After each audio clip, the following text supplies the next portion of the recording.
क्योंकि बीजेपी के नारे सारे खोखले हैं, जैसे वो लोगों को वर्ग ला रहे हैं हिंदू मजहब, हिंदू मुसलमान के नाम। गाड़ी में बैठे हैं, प्यारेलाल की गाड़ी में जो बैठेगा, ये ऐसी गाड़ी है आगे जाकर एक खाई में गिर जाएगी, जहां पर इस खाई में सारे गिर जाएंगे, जब एक भी नहीं बचेगा, ऑन स्पॉट सबकी डेथ हो। सबका साथ सबका विकास, ये सब इनका झूठ ढकोसला है ये सारा, इसलिए करता ताकि कल को मैं इनसे वोट बटोर। प्यारेलाल में तो ये सलाहियत ही नहीं है, और ये बात इससे साबित हो चुकी है कि जो आप पार्टी का टिकट के लिए नहीं लड़ सकता, जो पार्टी का टिकट हासिल नहीं कर सकता, वो आपकी क्या खाक तर्जुमानी करेगा। जिनको पता है कि कौन से लोग हैं जो लोगों को बांटना जानते हैं जी, तो जो इस चीज में माहिर हैं, तभी जाके आज तक आपने अजय सिंह राणा का नाम तो मैंने। जम्मू कश्मीर में चुनावी दंगल जो है वो जोरों से चल रहा है, और आप सब बखूबी जानते हैं कि जम्मू कश्मीर में चुनाव है वो करीबन 10 साल के बाद जो है आने को मिला, और जो सुप्रीम कोर्ट के ऑर्डर्स हुए वो आपने भी देखे, और आप चुनावी दंगल है वो आज पूरे जम्मू कश्मीर के अंदर देखने को मिल रहा है। तब सभी पॉलिटिकल पार्टी जो है वो मैदान में उतरी हैं, और इस बीच में जो बातें सामने निकल कर आ रही हैं वो आप लोगों ने भी देखी। उन सभी बातों को लेकर मेरे साथ शेख ज़फरुल्लाह का एक करीबी दोस्त है, और उसके साथ साथ शाना बशाना खड़े हैं, एक नौजवान है, और नौजवान का मैंने भी सोचा क्यों ना नौजवान है इनसे बात की जाए, नौजवानों से पॉइंट ऑफ व्यू लिए जाए, इस चुनाव में क्या कुछ चल रहा है और इनसे भी जानने की कोशिश करेंगे। मेरे साथ तो तौसीफ खालिद मेरे साथ बात करने के लिए मौजूद है, जो शेख ज़फरुल्लाह का करीबी दोस्त भी है, और चुनावी दंगल में उनके साथ बराबर शाना बशाना उनके साथ खड़ा है। तौसीफ, सबसे पहले अपना टाइम देने के लिए बहुत बहुत शुक्रिया। आपका भी बहुत बहुत शुक्रिया। तो चुनावी दंगल जम्मू कश्मीर के अंदर शुरू हो गया है, मगर आपने देखा इस बीच जो भारतीय जनता पार्टी के जो लीडरान हैं वो बयानबाजी किस तरीके के कर रहे हैं, जहां लोगों को बटोरने की बात की जा रही है, उस पर आप क्या बताएंगे?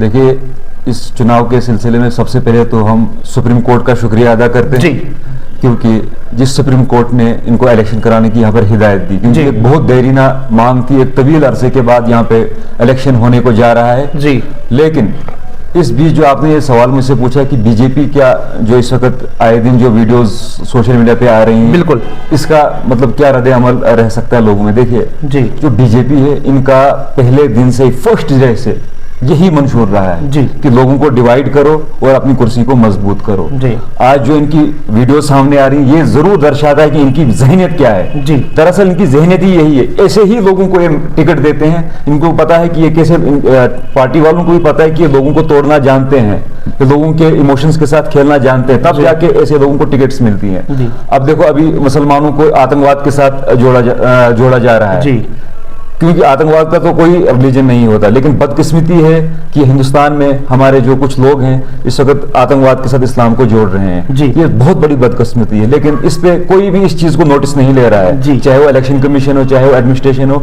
इस चीज को कोई भी नोटिस में नहीं ले रहा है। लेकिन एडमिनिस्ट्रेशन को और इलेक्शन कमीशन ऑफ इंडिया को इस चीज को नोटिस में लेना चाहिए। जो इनकी आज बयानबाजियां आ रही हैं, ये कहीं लोगों के मतलब जज्बात के साथ खेला जा रहा है, इनको मतलब उकसाया जा रहा है ताकि ये हमें वोट करें, लेकिन इनकी कुर्सी इस वक्त खतरे में आ चुकी है जी। मुझे ये बताइए आज कि जहां जिस चुनावी दंगल के बीच में जो भारतीय जनता पार्टी की ये बयानबाजियां चल रही है, हिंदू मुसलमान को बांटा जा रहा है, ये तो आपने भी देखा और सब हम सब लोग देख रहे हैं। इस बीच में जो लोगों का जो रुझान है वो एक हिंदू मुस्लिम का जो तबका है वो काफी नाराज देखने को मिल रहा है। नौजवान भी जो है वो काफी ज्यादा इसमें जो है जो नौजवान का एक तबका है वो भी भारतीय जनता पार्टी से कहीं ना कहीं वो नाराज दिखने, क्योंकि नौजवान है और अपना पॉइंट ऑफ व्यू रख रहा है। उसमें तो दूसरा सवाल आपके साथ करना चाहूंगा कि अगर भारतीय जनता पार्टी यहां पर उन लोगों को मैंडेट देती है जो यहां लोगों को बटोरने का काम कर रहा है, हिंदू को मुसलमान, मुसलमान को हिंदू से बटोरने का काम, क्या भारतीय जनता पार्टी को चाहिए कि इन जैसे लोगों को जो है मैंडेट देना चाहिए? नहीं, ऐसा कम देना तो नहीं चाहिए था, लेकिन बीजेपी को पता है कि कौन से लोग हैं जो लोगों को बांटना जानते हैं जी, तो जो इस चीज में माहिर हैं, तभी जाके आज तक आपने अजय सिंह राणा का नाम तो मैंने भी नहीं सुना था, आपने सुना था? नहीं, बिल्कुल हमने भी नहीं सुना। उनको पता था कि यहाँ पे सबसे ज्यादा तोड़ मरोड़ कौन कर सकता है, कौन हिंदू को मुसलमान से तोड़ सकता है जी। तो उन्होंने अजय सिंह को पाया कि ये एक बेहतरीन आदमी है इस काम के लिए, तो इसको टिकट दिया गया जी। और आज देखिए हमारे यहाँ पे किश्तवाड़ के लोकल लीडर्स बीजेपी के वो क्या बयान देते हैं जी। आज वो अपने कार्यकर्ताओं और सपोर्टरों को बोलते हैं कि एक हो जाओ जी। आज कोई भी मतभेद आपस में जो भी वो सारे भूल जाओ 18 तारीख तक। आज हमने एक विचारधारा को वोट करना है। जी। कौन सी विचारधारा है वो? मुसलमानों को हिंदू से बांटने की और हिंदू को मुसलमानों से बांटने की विचारधारा है इनकी। जी। और कुछ भी नहीं है इनके पास। इनके पास अभी कुछ दिखाने के लिए है ही नहीं। इनके पास इनका जो रिपोर्ट कार्ड है वो बिल्कुल ब्लैंक है इस वक्त। न इनके पास अस्पताल दिखाने के लिए हैं, न इनके पास सड़कें दिखाने के लिए हैं, न इनके पास स्कूल्स दिखाने के लिए, न कोई और इंस्टीट्यूशन दिखाने के लिए। ये आज बात करने चाहिए थे कि हमने फलानी अस्पताल में इतनी नई मशीनें लगवाई, फलानी अस्पताल में एक और ब्लॉक बनाया, इतने रूम्स दिए, इतने बेड्स दिए, इतने एम्बुलेंसेस दी। लेकिन बदकिस्मती के साथ कहना पड़ता है कि आज इनको आज फिर वही मजहब का कार्ड खेलना पड़ता है, वही हिंदू मुस्लिम वाला पुराना कार्ड इनको खेलना पड़ रहा है। इसलिए लोगों को भी समझ लेना चाहिए कि इलेक्शन पे ही इनको क्यों ये कौम याद आती है।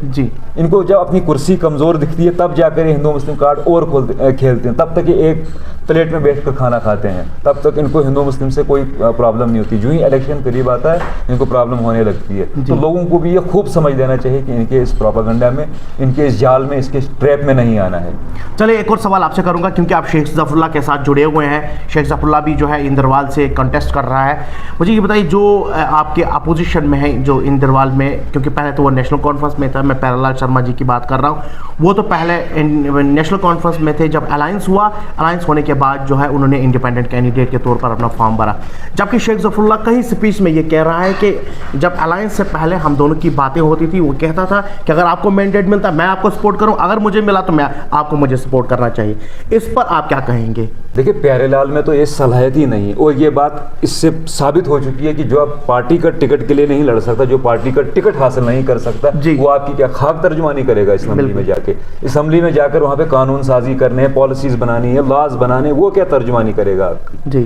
वो बिल्कुल एक नाअहल इंसान है इस चीज़ के लिए।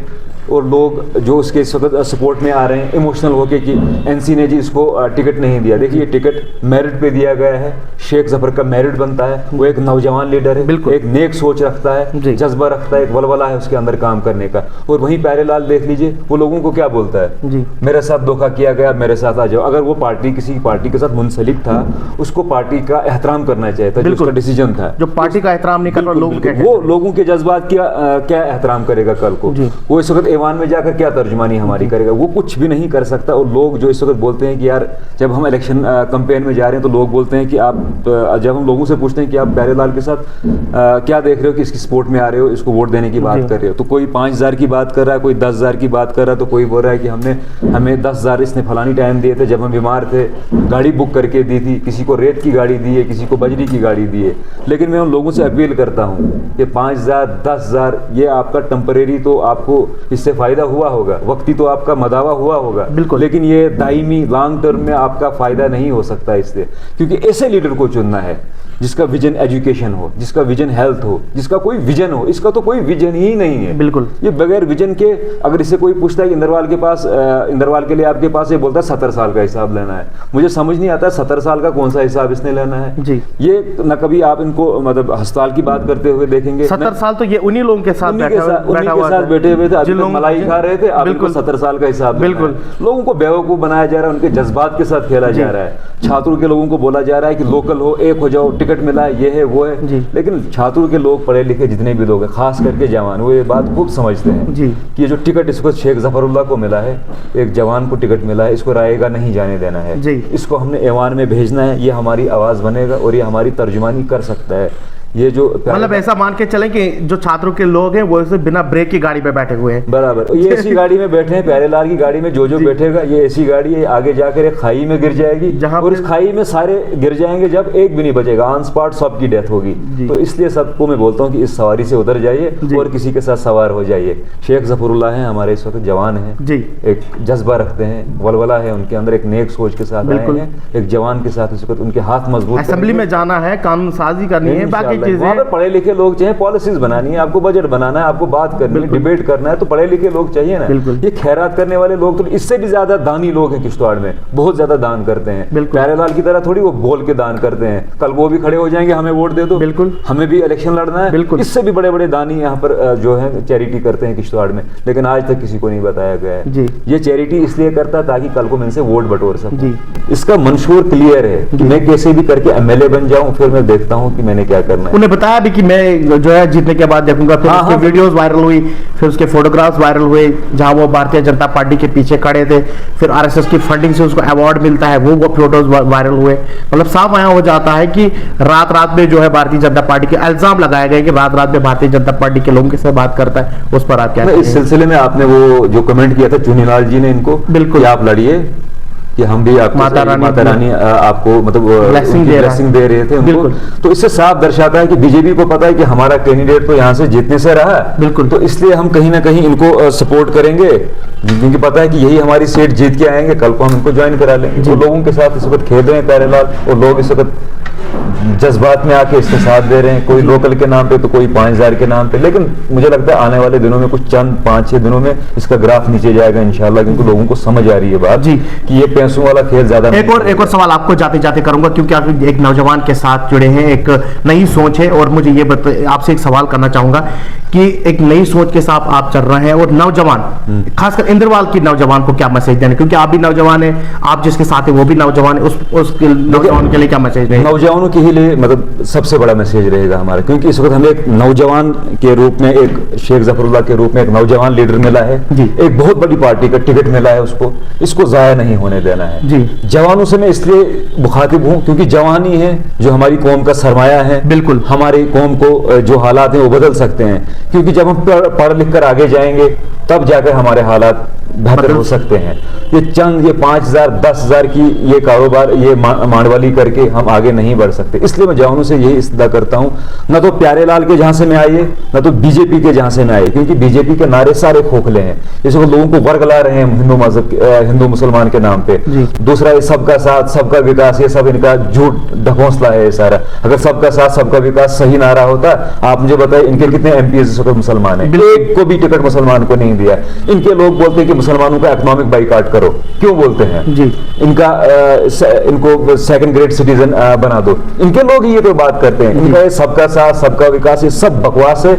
इनका एक ही चीज में विश्वास है, वो क्या है? वो हिंदू और मुसलमान को आपस में तोड़ो, डिवीजन करो, लोगों को डिवाइड करो और वोट बटोरो और अपनी कुर्सी को मजबूत करो। इनके पास और कोई भी नहीं है। अगर होता तो इसको डेवलपमेंट की बात करते, आप खुद देख लीजिए ना। बिल्कुल 2014 से लेकर अभी तक तो दूर दूर तक डेवलपमेंट कहीं दिख नहीं रही है, कुछ नहीं दिख रही है।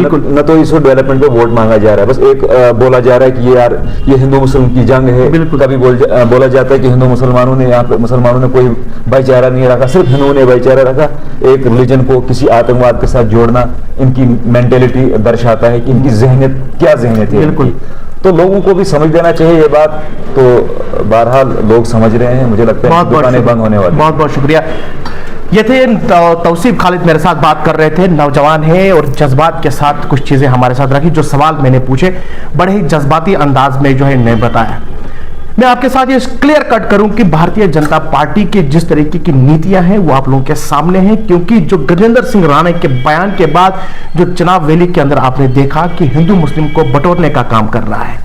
और साथ ही में इन्होंने बताया कि जो भारतीय जनता पार्टी के जो यहाँ लीडर है सुनील कुमार शर्मा है, उन्होंने दक्षिण के अंदर जो है एक वीडियो उसकी वायरल हो जाती है जहां उन्होंने डेवलपमेंट पर बात करनी चाहिए थी कि हमने ये काम किया, हमने फलाना हॉस्पिटल बनाया, हमने फलाना पीएचसी बनाया। उसके बावजूद अगर उस पर बात करते मगर वो बात नहीं की। उन्होंने कहा कि इस वक्त जो है हम सबको एक प्लेटफॉर्म पर आना चाहिए और हमें इस वक्त जो है नरेंद्र मोदी को वोट देना चाहिए। अगर किसी को लड़ाई है तो हमारी पार्टी के साथ आपस की लड़ाई हो सकती है, मगर पार्टी के साथ कोई मतभेद नहीं रखना है। साथ ही साथ में उन्होंने कहा कि नौजवानों को एक प्लेटफॉर्म पर आना चाहिए और नौजवान को सपोर्ट करनी चाहिए। और भारतीय जनता पार्टी की नीतियों के बारे में आप लोग सब बखूबी जानते हैं कि वो इन लोगों को नौजवानों की नीतियां, नौजवानों के हित के बारे में क्या कुछ चल रहा है। उन्होंने साफ तौर पर कहा कि जो इंद्रवाल की जो कॉन्स्टिट्यूंसी, क्योंकि शेख जफरुल्लाह के साथ खड़े हैं, इन्होंने कहा कि जो इंद्रवाल में इस वक्त छात्रों के अंदर एक बहुत बड़ा कार्ड खेला जा रहा है कि किसी ने बजरी की गाड़ी ली है, किसी ने रेत की गाड़ी ली है, किसी ने 500 लिया है, किसी ने 1000 रुपया ले। उन्होंने कहा कि यह सब आर्जी है। 5 साल तक आप उस बजरी की गाड़ी और रेत की गाड़ी में गुलाम बने न रहे, क्योंकि 5 साल में आपका मुस्तकबिल तय होगा।